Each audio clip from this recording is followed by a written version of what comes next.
Lisa Chin had been hiking alone for 2 days on the remote Cascade Wilderness Trail when she first realized something was hunting her.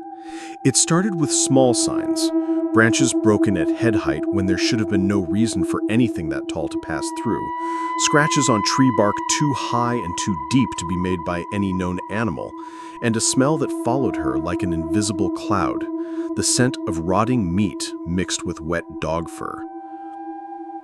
The trail was challenging enough without the added stress of feeling like prey. Steep switchbacks wound through old-growth forest where massive trees blocked out most of the sunlight, creating a perpetual twilight that made navigation difficult. Lisa had planned this as a solo trip to celebrate her recovery from a difficult breakup, but now she was regretting not bringing a hiking partner.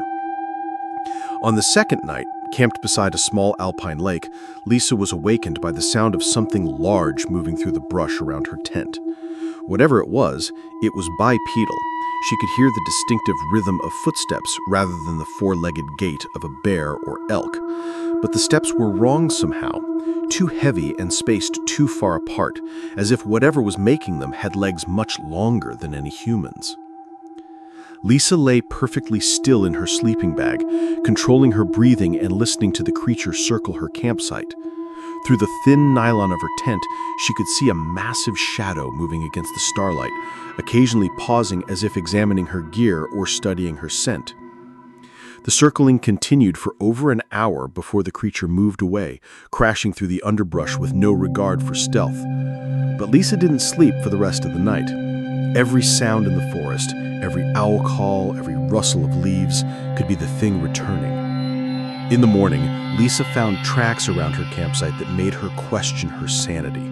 They were humanoid, but impossibly large, easily 18 inches long, and showing what appeared to be clawed toes.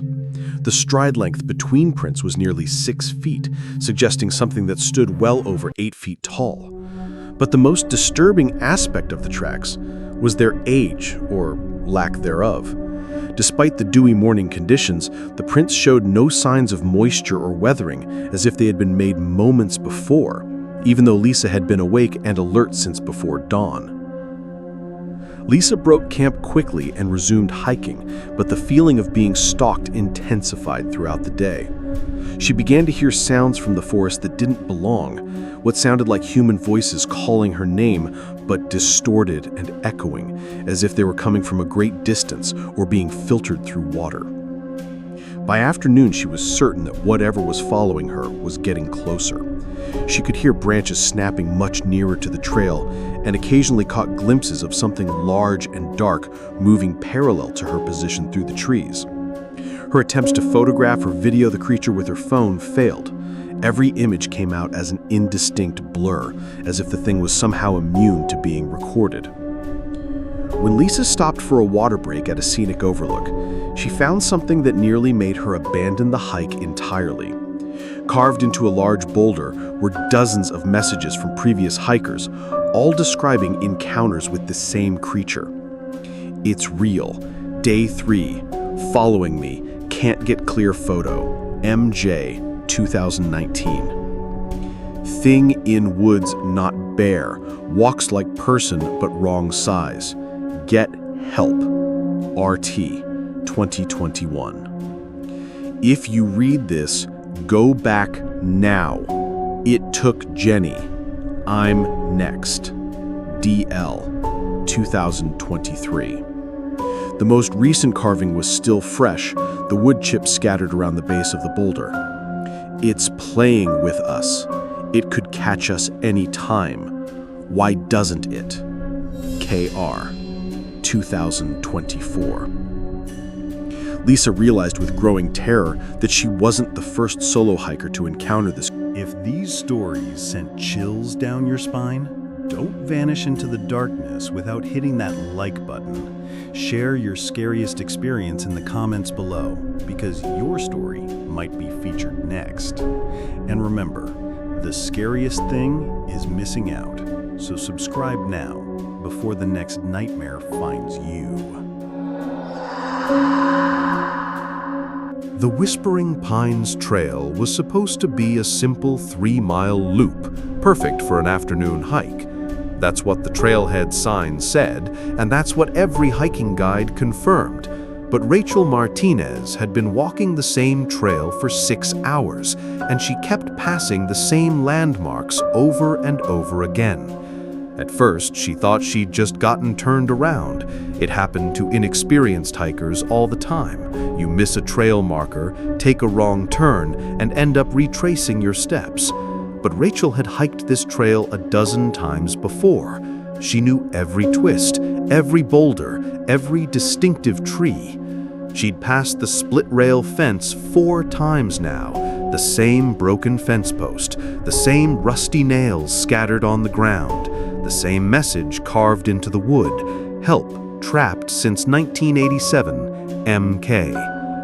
Rachel had noticed that carving on her first time hiking this trail 2 years ago. She'd assumed it was just vandalism, someone's idea of a joke. But now, as she read it for the 4th time, she began to wonder if MK had been trying to warn future hikers about something far more sinister than simple graffiti. The sun should have set hours ago, but it remained fixed in the same position in the sky, casting identical shadows that never shifted or moved. Her phone showed 3:47 p.m. every time she checked it, and the battery level remained constant despite the GPS running continuously. Rachel decided to try a different approach. Instead of following the marked trail, she would cut straight through the forest to reach her car. But after 20 minutes of bushwhacking through dense undergrowth, she emerged back onto the trail at the exact same split-rail fence, as if the forest had somehow redirected her path. That's when she saw the other hikers. They were scattered along the trail at regular intervals, maybe 15 or 20 people, all walking in the same direction, all passing the same landmarks in an endless cycle. An elderly man in a 1980s tracksuit passed her going the opposite direction, his eyes vacant and unfocused. A young woman in modern athletic wear jogged by, her mouth moving as if she were having a conversation, but no sound emerged.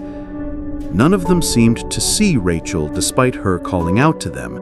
They were all trapped in their own loops, walking the same trail segment for what could have been years or decades, passing each other like ghosts who existed in different dimensions. Rachel examined the other hikers more carefully as they passed. The elderly man's tracksuit was faded and worn, as if he'd been wearing it for years. The jogger shoes were worn down to almost nothing, and her feet were bleeding through her socks. A middle-aged couple walked hand in hand, their hiking clothes rotting off their bodies, and their skin pale and mottled from malnutrition and exposure. She found a notebook in her backpack and began documenting what she saw, hoping to find some pattern, some clue to escape this impossible situation. But as she wrote, she noticed that her handwriting was changing, becoming shaky and uneven. Her hands were aging, the skin becoming wrinkled and spotted with liver marks. Looking in a puddle of rainwater, she saw her If these stories sent chills down your spine, don't vanish into the darkness without hitting that like button. Share your scariest experience in the comments below, because your story might be featured next. And remember, the scariest thing is missing out. So subscribe now before the next nightmare finds you.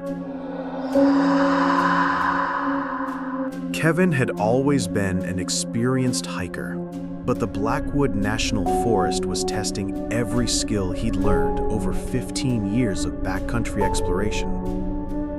The trail markers were faded and inconsistent. The path itself seemed to shift when he wasn't looking directly at it, and his compass spun wildly no matter which direction he faced. He'd been hiking for 6 hours when he first heard the whispering. It started as a barely audible murmur, like wind through leaves, but there was no wind.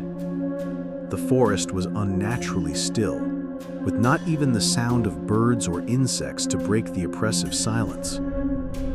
Kevin stopped and listened carefully, trying to determine the source of the sound. The whispers were coming from everywhere and nowhere, seeming to emanate from the trees themselves. As he strained to listen, he began to make out individual words, though they were spoken in voices so faint they might have been his imagination. "Help us. Don't leave us here. Join us in the earth." Kevin had read about acoustic phenomena in forests, how wind and terrain could create unusual sounds that seemed supernatural to the untrained eye. He convinced himself that's all this was and continued hiking, but the whispers grew stronger with each step. By late afternoon, he could clearly hear dozens of distinct voices, all pleading, all in pain. The whispers seemed to be coming from beneath his feet now, as if people were buried alive under the trail, clawing at the earth and begging for rescue.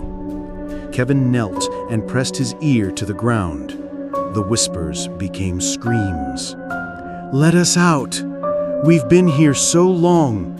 The roots are growing through us!" He jumped back, his heart racing. This couldn't be real. But as he looked around the forest with fresh eyes, he began to notice things that didn't belong. The trees were too perfectly spaced, standing in rows like markers. The undergrowth formed patterns that looked almost like graves. Kevin pulled out his phone to call for help, but found something impossible on his screen. His GPS showed his location as Blackwood Cemetery, established 1847, abandoned 1923. But he was standing in the middle of a national forest, miles from any cemetery. As darkness fell, the whispers became a chorus of voices, and Kevin could finally understand what they were saying. They were telling their stories, how they'd come to be buried in this place, how they'd been forgotten when the cemetery was abandoned, how their graves had been covered over and turned into hiking trails. "The Park Service doesn't know," whispered a child's voice from beneath a gnarled oak tree. "They built the trails right over us.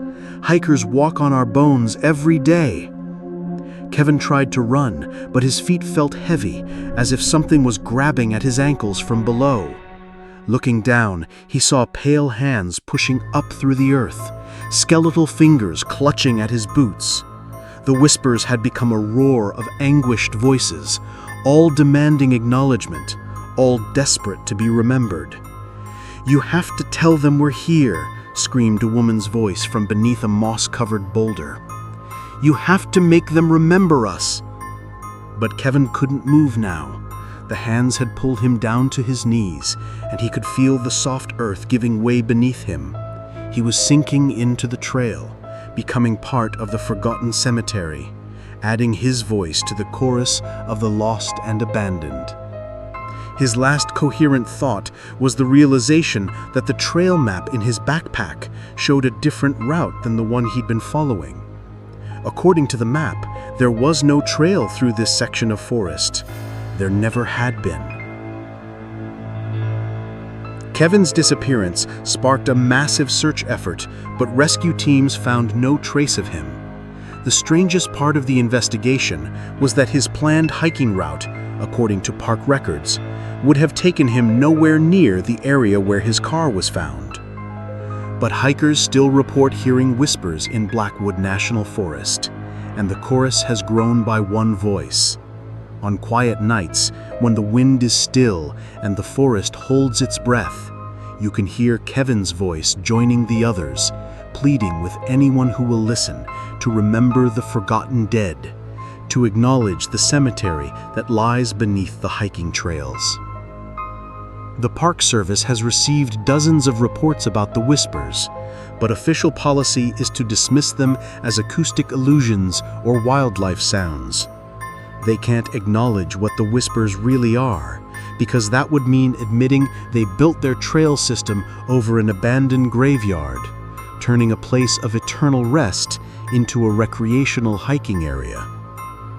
So the dead continued to whisper, and occasionally a hiker disappears, adding their voice to the underground chorus that grows stronger with each passing year, all of them hoping that someday someone will finally listen and remember their names. If these stories sent chills down your spine, don't vanish into the darkness without hitting that like button. Share your scariest experience in the comments below, because your story might be featured next. And remember, the scariest thing is missing out. So subscribe now before the next nightmare finds you. Marine biologist Dr. Sarah Mitchell thought she was prepared for anything when she joined the spelunking expedition to explore the newly discovered cave system beneath Mount Harrow.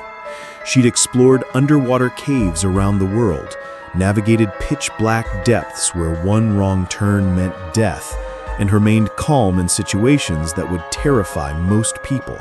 But nothing in her experience had prepared her for a cave that seemed to be alive. The expedition team consisted of 4 experienced cavers: Sarah, team leader Dr. Marcus Webb, photographer Jennifer Liu, and cave rescue specialist Tom Bradley. They'd rappelled down the main entrance shaft and been exploring the tunnel system for 3 hours when they made their first disturbing discovery. "Does anyone else feel that?" Tom asked, stopping suddenly in a narrow passage. "It's like the walls are moving."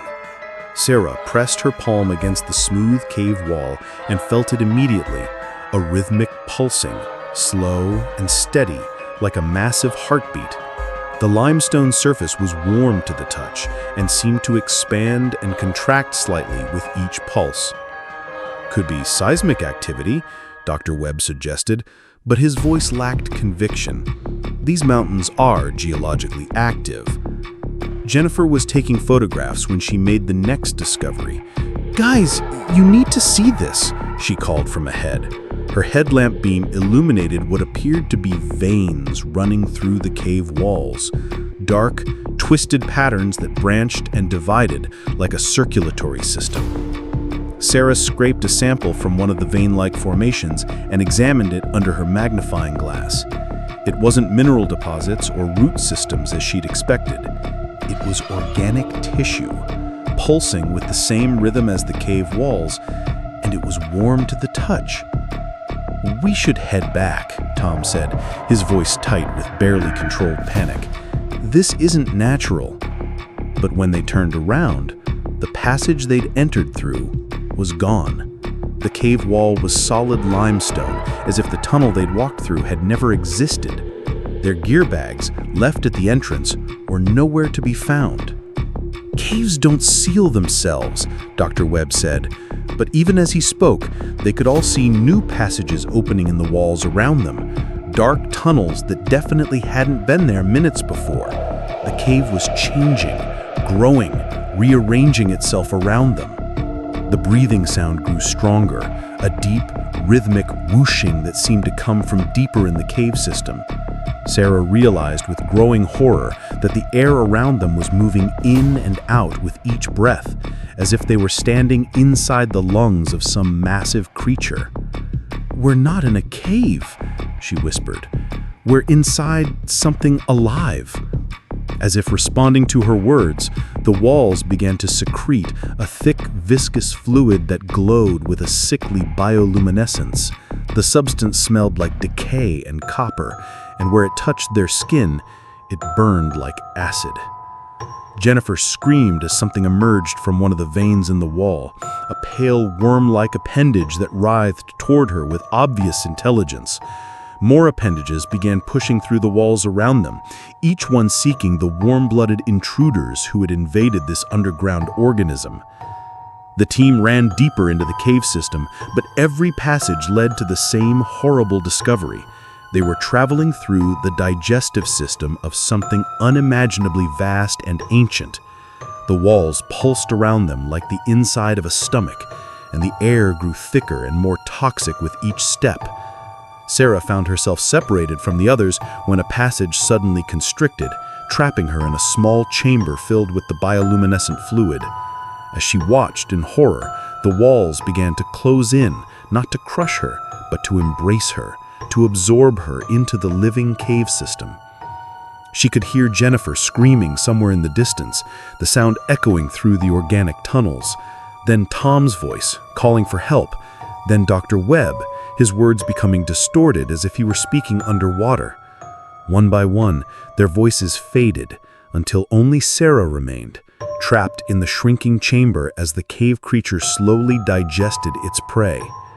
The last thing she saw before the bioluminescent fluid covered her completely was a message carved in the wall in what looked like nails.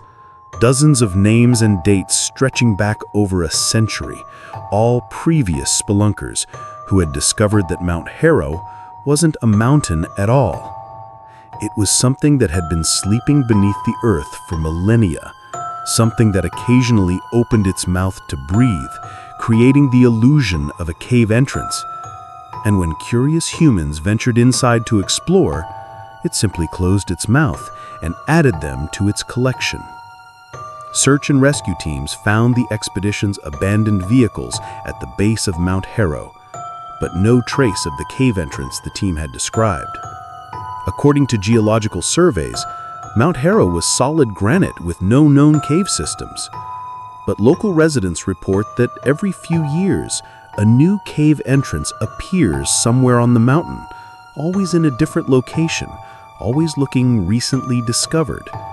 And sometimes hikers claim they can hear voices coming from deep within the mountain, the voices of all the explorers who thought they were spelunking, but were actually being swallowed alive by something that has been feeding on human curiosity for centuries.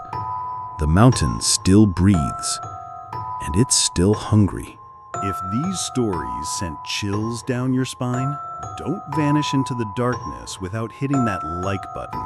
Share your scariest experience in the comments below, because your story might be featured next. And remember, the scariest thing is missing out. So subscribe now before the next nightmare finds you. Amanda had been hiking the Appalachian Trail for 3 days when she first noticed the footprints.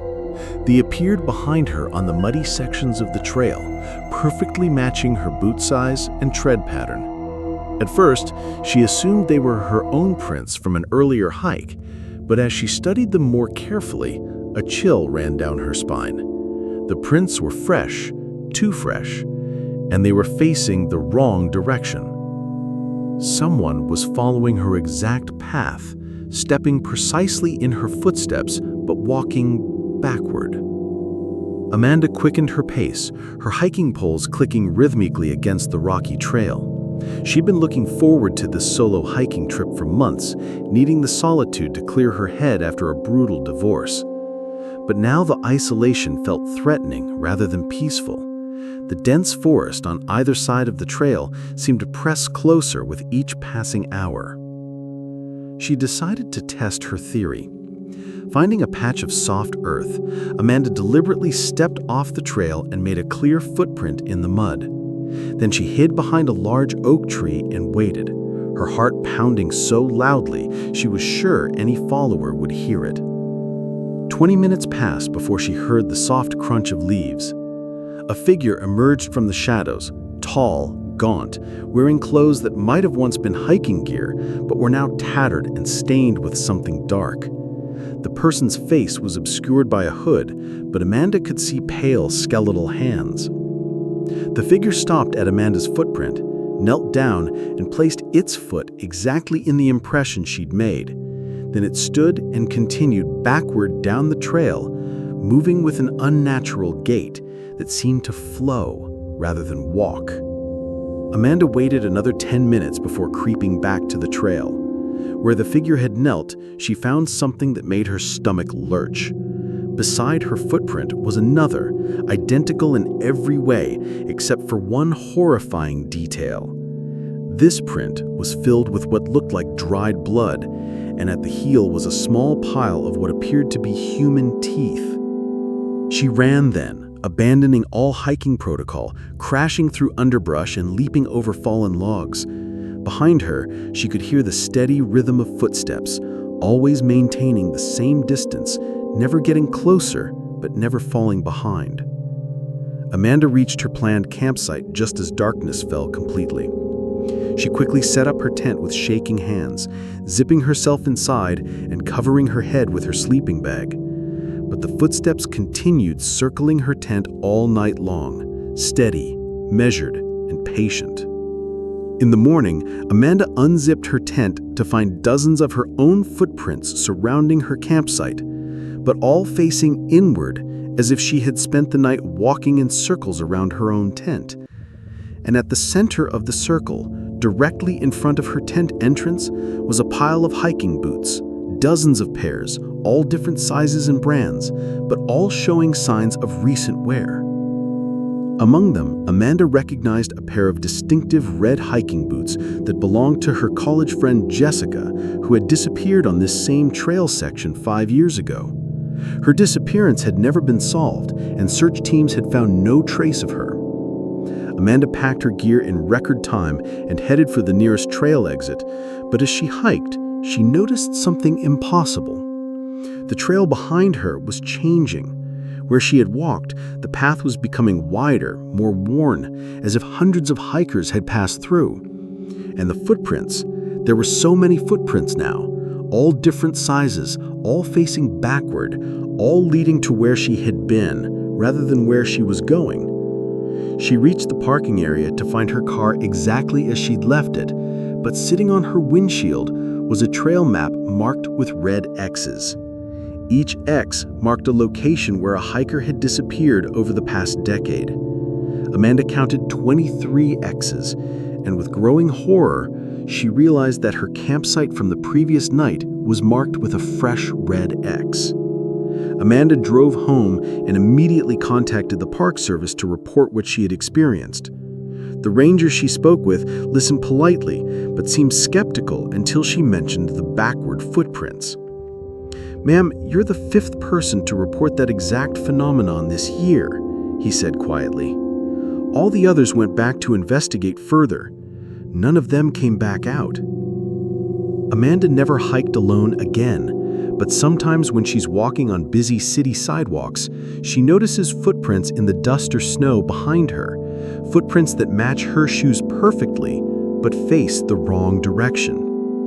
And on quiet nights, she can hear the soft whisper of someone walking backward, always staying just out of sight, always following the exact path she's taken, collecting the impressions of her journey, one footstep at a time.